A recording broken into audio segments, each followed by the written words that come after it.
Hi, this is Mike from BandLab, and in this video, we're going to make a chiptune beat in BandLab's free online DAW.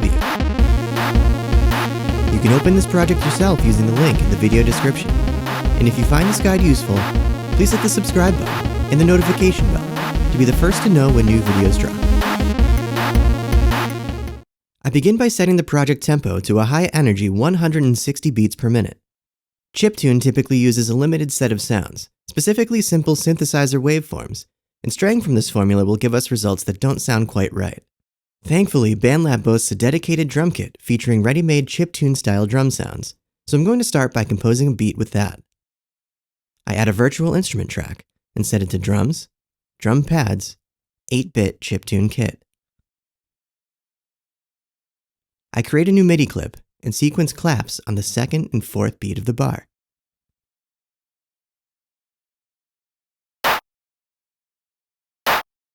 I then add kick drums on the first, fourth, and sixth eighth notes. I duplicate this over to the second bar. To duplicate MIDI notes or clips in BandLab, hold Option on Mac or Alt on Windows and drag them over. For the second bar, I add another kick on the second and final eighth notes.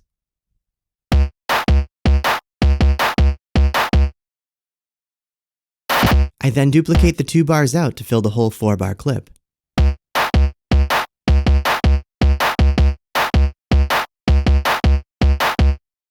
I turn this track's volume down to -6 dB to give me headroom to add more elements. I'm not going to add many more elements though, as one of chiptune's defining characteristics is that it features a small, limited number of voices playing at once. In fact, 8-bit video game consoles and computers were typically only capable of outputting a handful of voices at a time, so I'm going to limit myself to 3 monophonic tracks, in addition to the drum track. A trick often used by chiptune creators is to use one of these monophonic voices to cycle between multiple notes quickly, which gives the impression of a chord playing.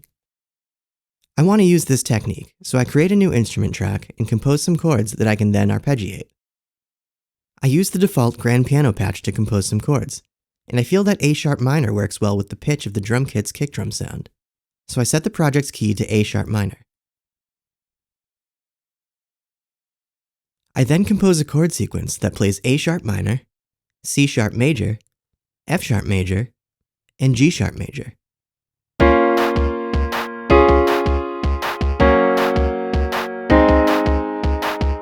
Now I need a sound to play back these chords in an arpeggiated fashion.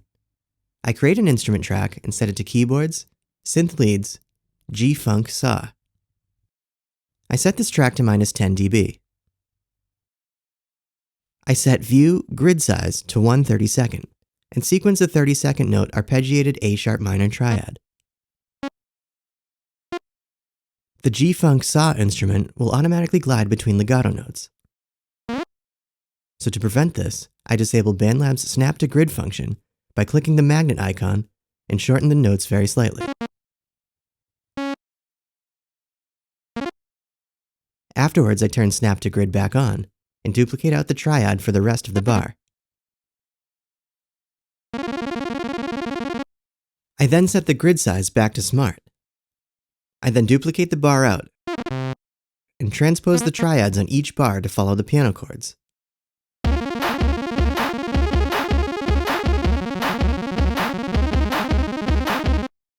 Now that I've got my arpeggiated chords laid out, I don't need the piano part for reference anymore, so I delete it. I'd like the chords to be less bright, so I open the effects panel and add a tone EQ3M equalizer. I turn the high gain down to -17 dB.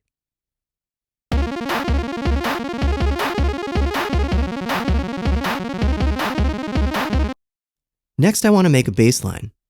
I make a new instrument track and set it to keyboards, synth leads, G-funk sine. I set this track to -6 dB. I sequence a bass line that follows the root note of the chords, hitting at the same time as the main kicks.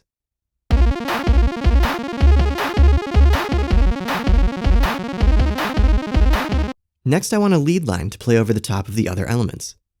I create another instrument track, and for this, I select G-funk saw again.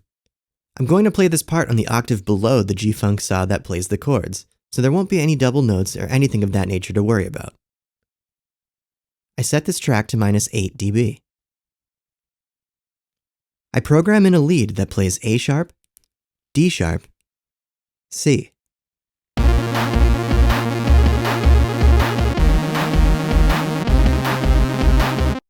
I'd like this to play differently the second time around, so I duplicate the 4-bar section out. I change the second lead clip to play A sharp, D sharp, G sharp.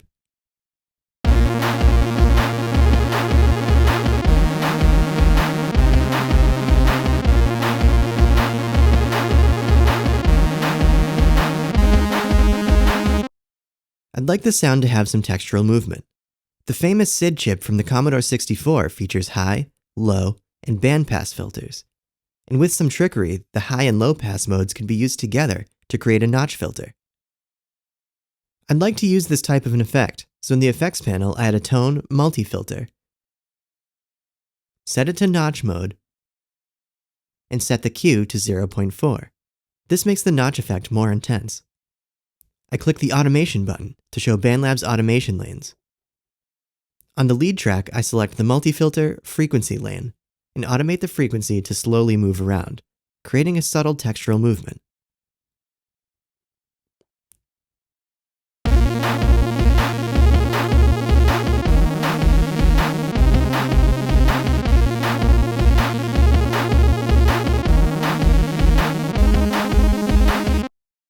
For the arrangement, I start with 8 bars of beats.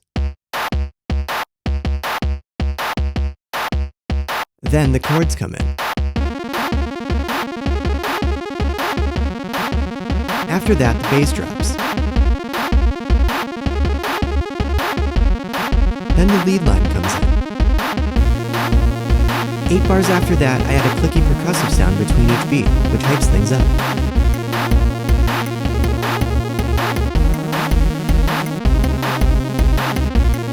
At bar 41, the track enters a B section, with a new simplified bass line. This is joined by a syncopated variation on the lead line. Then a variation on the chord progression comes in.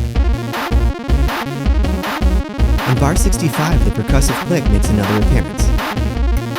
8 bars later, we switch back to the A section with the original chords, bass, and lead lines. This plays for 16 bars this time, before the chords and lead drop out. Finally, we have a beat-only outro. You can fork this project and make your own version of it using the link in the video description. Have fun!